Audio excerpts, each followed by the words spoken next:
पड़ जाए तो समझ लेना कि लगता है कि हम सही रास्ते पे चल रहे हैं, ये विश्वास और कर लेना। क्यों?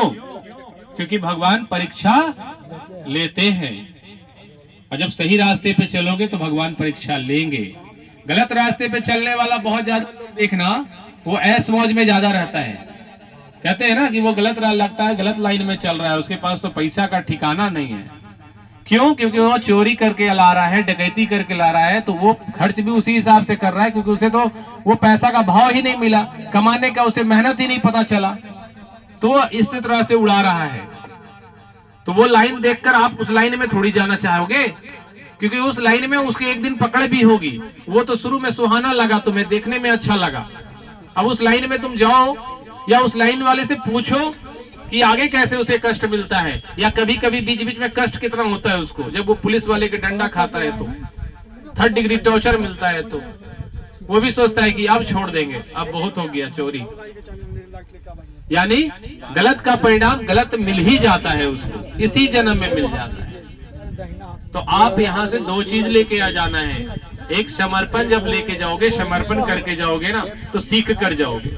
जो हम देंगे ना, वो तुम उसको निभाओगे, प्रयास करोगे उस कार्य को करने का। यहाँ संकल्प कुछ और नहीं लेना है, बहुत बड़ा बड़ा संकल्प नहीं लेना है। संकल्प लेना है क्या, कि आज से मैं जीव हत्या नहीं करूंगा। जीव हत्या कोई अच्छी चीज नहीं होती है, वो सबसे बड़ा पाप है, महापाप है।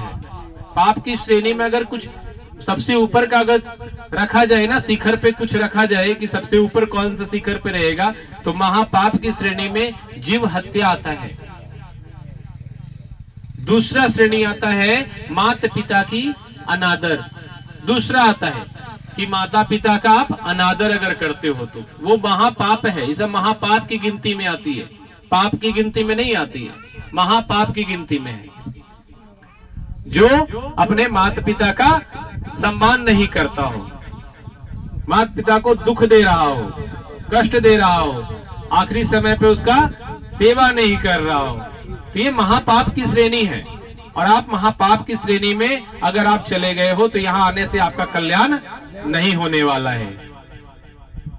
इसलिए मैं बार बार कहता हूं कि मैं उसी का कल्याण करता हूं, या फिर हम क्या करने वाले तो हनुमान जी है ना, वो उसी का करेंगे जिसका हृदय में पूर्ण रूप से विश्वास होगा, आस्था होगा हनुमान जी के प्रति, और वो धर्म से चलता होगा।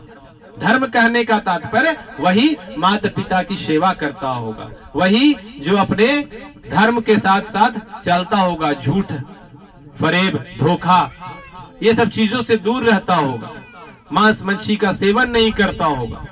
क्योंकि जीव का हत्या करने वाला अगर किसी और अपने जीव के लिए वो कहीं आया है, अपना भी तो जीव, उसका शरीर में क्या है, एक जीव है, और उस जीव को लेकर कहां आया है वो, हनुमान जी के पास, कि मेरी इस जीव की रक्षा कीजिए। तो कैसे होगा? तुमने अपने समय में जीव का देखा नहीं, तो भाई जो कर लियो सो कर लियो, जो पाप हो गया सो हो गया, मगर कम से कम आज से तो संकल्प लो। क्योंकि भगवान कहते हैं कि जिस क्षण तुम मेरे पास पूर्ण रूप से समर्पित होकर आ जाओगे, उस क्षण से तुम्हारा पिछला पाप मैं अपने ऊपर ले लूंगा। तुम्हारा जो भी पिछला पाप है वो अपने ऊपर ले लूंगा, अपने चरणों में उसको जगह दे दूंगा। तुम्हारे पाप को मैं लेने के लिए तैयार हूं। अब तुम्हारे तो गुरु हमेशा बोलते रहते हैं, मैं तो हमेशा बोलता हूं कि आपके सारे पाप लेने के लिए मैं तैयार हूं, लेकिन क्यों और कैसे लूंगा? क्योंकि आप सही होना चाहते हैं। और कैसे? आपके समर्पण के द्वारा। आप आज से संकल्प लेते हैं कि मैं आज से मांस मच्छी का सेवन छोड़ रहा हूं, आज से हनुमान जी मैं आपके चरणों में बंध गया हूं, आज से जो भी सुख है, जो भी दुख है, जो भी कष्ट है, वो सब आपके चरणों में समर्पित कर दिया हूं। तभी तो अब आज आपने संकल्प ले लिया, आज आपने पाप का सारा कुछ बोल दिया, कल से फिर वही कार्य कर रहे हो, तो मैं क्यों अब तुम्हारा पाप ढोते चलूं? क्यों ढूंढूं फिर तुम्हारा पाप, जब तुम अपने ही बात पे कायम नहीं हो, अपने बात पे ही नहीं चल सकते हो। सही है ना? तो एक बार ही माफ किया जाता है, बार बार माफ नहीं किया जाता है। और गलती भी एक बार की जाती है, बार बार गलती नहीं करनी चाहिए। जो बार बार गलती करे वो पाकिस्तान है, भारत नहीं है। और हम सब भारतीय हैं, सनातनी हैं। एक बार किसी चीज का संकल्प लेते हैं, जब विवाह करते हैं तो एक बार का संकल्प लेते हैं कि मैं आपको 7 जन्म के लिए 7 बंधन में बांध लिया हूं, आप मेरी अर्धांगिनी हो। क्या उसके बाद क्या विवाह बार बार होते रहती है क्या? अब कुछ ऑब्सेशनल केस के बारे में बात नहीं कर रहे हैं। कुछ लोग 2 विवाह करके रखे हो, कुछ लोग उनके मृत्यु के पश्चात विवाह कर लेते हैं, तो ठीक है, वो जीवन शैली है, जीवन में अकेले नहीं जीने का है। वो उसे लगता है कि हम मतलब पति हमारा ये देहांत कर गया या उसके पत्नी गुजर गई, तो चलो कोई बात नहीं, हम विवाह ऐसे जीवन नहीं चलेगा, तो विवाह किया, कोई बात नहीं। लेकिन आवश्यकता नहीं है, एक ही बार करना चाहिए। सनातन यही सिखाता है, एक बार विवाह अगर हो गया आप उसको जीवन तक उसी से निभाओ। मरण हो गया तो सोच लो कि भाई वो चले गए, मेरा जीवन अब इसी में जीना है। क्योंकि आप नारी हैं तो नारी शक्ति होती है, अगर आप ठान लोगे तो जीवन अकेले भी जी सकते हो। आवश्यकता नहीं है किसी और का हाथ पकड़ने का। लेकिन क्या होता है कि घर वाले का प्रेशर, तो ये अलग मैटर है, अलग बात है, इस पे बात अभी नहीं करते। तो हम सबको क्या करना है? संकल्पित होना है। ऐसा तो है नहीं कि हम कह रहे हैं कि आप सबको क्या करना है कि मांस मच्छी का सेवन करते रहना है। नहीं, मांस मछली का सेवन सिर्फ छोड़ दो, लहसुन प्याज का सेवन तुम लोग कर सकते हो, इसका तो छूट हम दे रहे हैं, ये मेरे तरफ से छूट है। लहसुन प्याज का सेवन तुम लोग कर सकते हो, लेकिन जिसने भी अर्जी लगाया है वो 21 दिन तक लहसुन प्याज का सेवन बंद कर दे। जिसने भी अर्जी एक बार लगाया है वो 21 दिन के लिए लहसुन प्याज का सेवन सिर्फ बंद कर दे। 21 दिन तक के लिए जो मैं यहाँ से पूजा का पद्धति नियम बताया गया है उसी हिसाब से वो पूजा करे 21 दिन। उसके बाद फिर आप लहसुन प्याज का सेवन कर सकते हैं, लेकिन उसके लिए आप किसी भी मंदिर में या अपने आसपास के गरीब बच्चों हैं कि आप गरीब व्यक्ति हैं, उस 5 व्यक्ति को चुनकर आप भोजन करवा दें, उसके बाद आप लहसुन प्याज का सेवन करें। आवश्यकता नहीं है कि मंदिर में ही दान करें, आवश्यकता नहीं है कि बड़े लोगों के घर के बच्चियों को ही हम कन्या, अष्ट कन्या, 9 कन्या बना करके भोजन करवाएं, कोई आवश्यकता नहीं है। मेरा कुछ विचार अलग है और मैं गुरु ही थोड़ा हटके हूं। मैं चाहता हूं जिसकी जरूरत है उसकी पूर्ति हो। जो भंडारा कहीं हो रहा है तो भंडारे में आप जाकर भोजन दे दो, चलो भंडारे में बहुत लोग, मंदिर में भंडारा होता है, आप यहां लाके अपना भोजन, कुछ चावल कुछ दाल अर्पण कर दिए। या फिर उससे भी अच्छा ये है कि अगर आपको लगता है कि नहीं हम भंडारा तो करें, भंडारा में तो दान करेंगे ही, साथ साथ क्या करते हैं कि 5-6 गरीब 10 गरीब हमें दिखाई देता है उस मंदिर के पास, चलो हम अपना संकल्प पूरा उसी के साथ करेंगे। संकल्प जिस दिन तुम्हारा 21 दिन का होता है उस दिन जा करके पूरी सब्जी बढ़िया से बना करके पैकेट में कर और जाके 10 लोगों को भोजन करवा दो।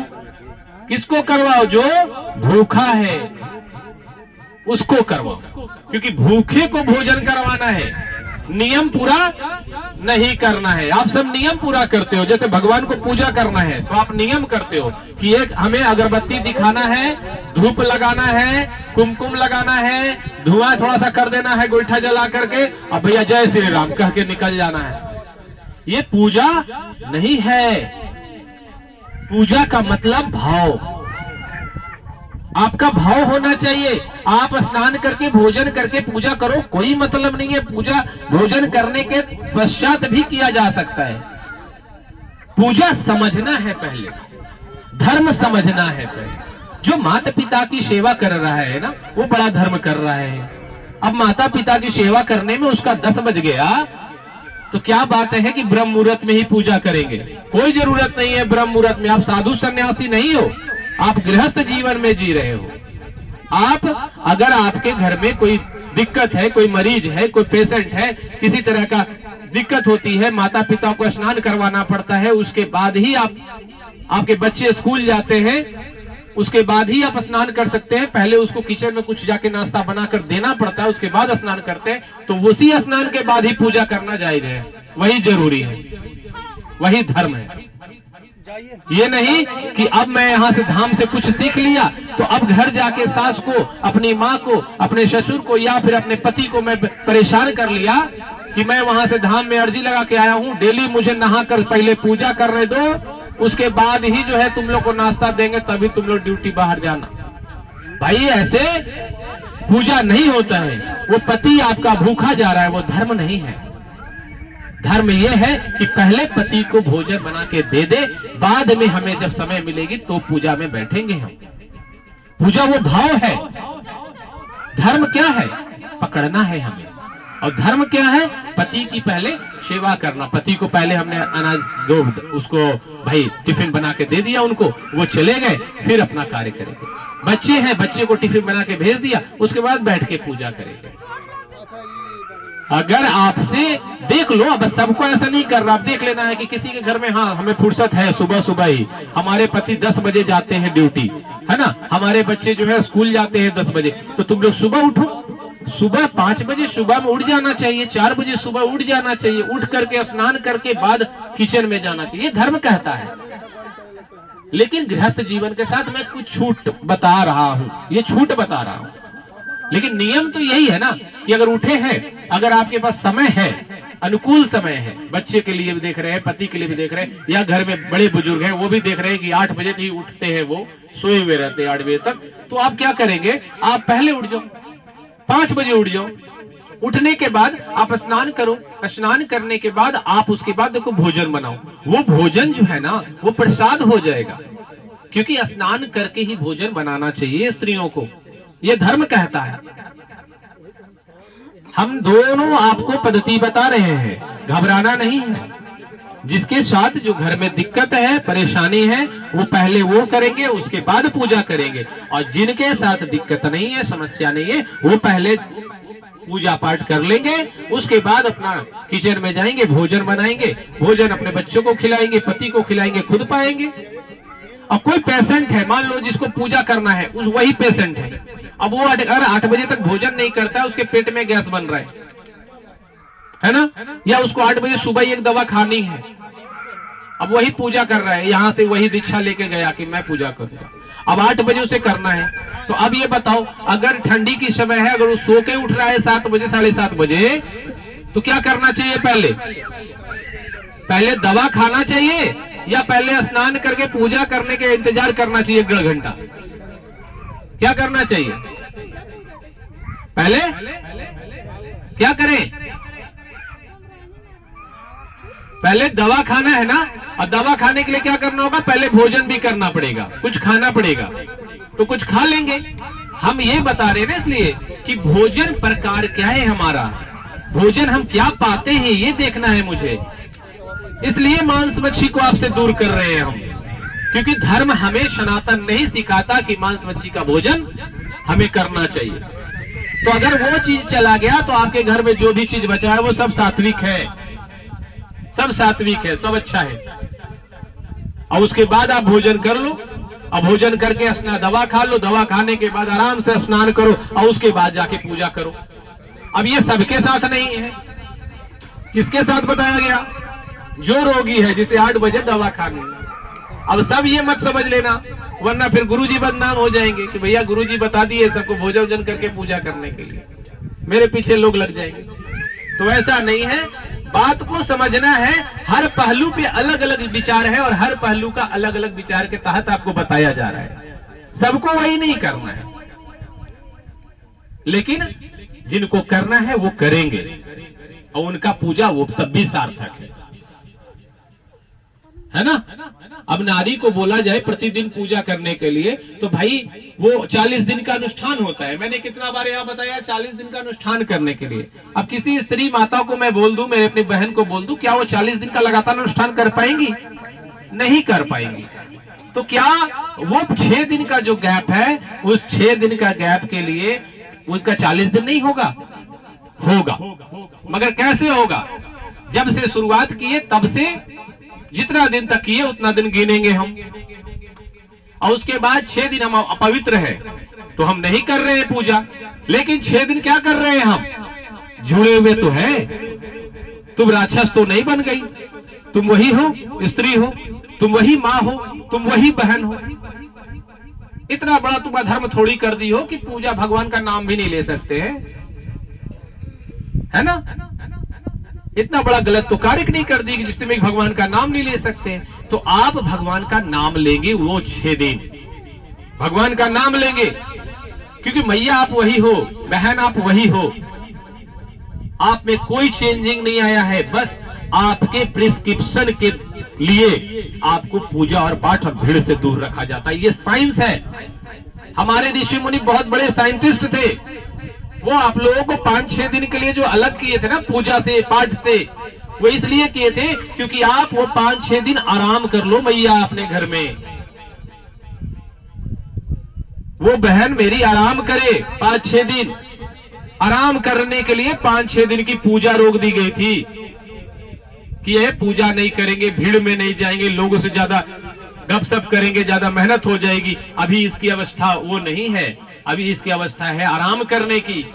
तो आराम करने के लिए 5-6 दिन छोड़ दिया गया था। आपसे कोई दुश्मनी नहीं थी और ना आप अपवित्र हो गए हो।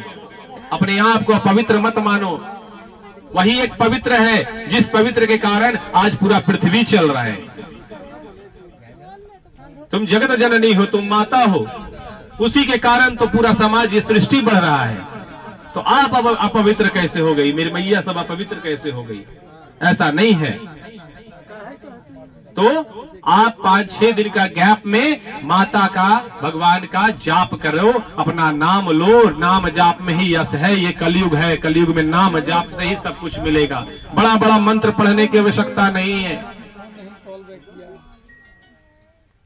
क्या करना है? सीताराम का जाप कर लेना है। कहते हैं ना, हरि अनंत हरि कथा अनंता, सुनहि कहहि बहुविधि शब संता। सिया राम मैं सब जग जानहि, करहूं प्रणाम जोरि जुग पानी। सिया राम मैं सब जग जानी, पूरा जग जो है, पूरा पृथ्वी जो है वो उन्हीं का है और वो हर कण कण में विराजमान है। तो फिर आप अपवित्र कैसे? आप में भी विराजमान है वो। जब वो हर पत्थर में विराजमान है तो आप में विराजमान है, आप अपवित्र कैसे हुई? इसलिए ये मिथ्या को पहले दूर कर लेना मन से कि आप अपवित्र हो गई। तुम पवित्र थी, पवित्र हो, पवित्र ही रहोगी, क्योंकि माता देवी की रूप होती है, माता जगत जननी की रूप होती है, माता दुर्गा की रूप होती है। तो आप कभी ये मन में अब मत डालना मेरी मैया सब बहनें सब, आप सब बस 5-6 दिन तक का कीर्तन कर लिया करना घर में बैठ के, और उसके बाद जो है आगे से फिर गिनती चालू कर देना। मान लो 20 दिन हो गया इधर, तो आगे 20 दिन यानी 40 दिन का अनुष्ठान है, तो पूरा 40 दिन हो गया। 40 दिन के बाद जो है आप अपना जहां भी आपने दान पुण्य करने का सोचा है वो कर लेना, तुम्हारा अनुष्ठान पूरा हो गया। ठीक है, चलो अब क्या किया जाए? दरबार चालू किया जाए। हो गया थोड़ा, क्योंकि आज लेट भी हैं हम, अर्जी वाले भी हैं। चलो पहले सियापति रामचंद्र भगवान की, पंचमुखी हनुमान की, कष्टहरण धाम की, अपने माता पिता गुरुजनों की, अपने पितृ देवताओं की। नमः पार्वती पते हर हर महादेव। तो अपने माता पिता को आप जय किए हैं, तो आज से सेवा करेंगे ना? सब करते हैं आप सब माता पिता का सेवा? सच बताइएगा, क्योंकि झूठ बताने वाला भी यही पकड़ा जाता है। कहीं जानने की जरूरत नहीं, यही पकड़ लेते हैं हम सब। हम तो बोलते नहीं है बहुत सारा, क्योंकि हम जानते हैं कि आप लोग को भाई मतलब बोलेंगे तो फिर लगेगा कि देखो गुरुजी बोल देते हैं कि ऐसे नहीं, ऐसे करता है, बदनाम कर देती हमरा झूठे। हाँ, और शिव चर्चा उर्चा तो सब करवे करते होंगे आप लोग। शिव चर्चा में शिव चर्चा करना, इधर उधर का चर्चा मत करना। उससे चर्चा में क्या होता है, इधर उधर का चर्चा ज्यादा होता है, पीछे तक सब बैठ जाती हैं और घरे क्या बात ज्यादा होता है। भाई ओकर पुतहिया का करके ओकर पतहिया का करे थई, है ना, का खाना बनलो नहीं बनलो,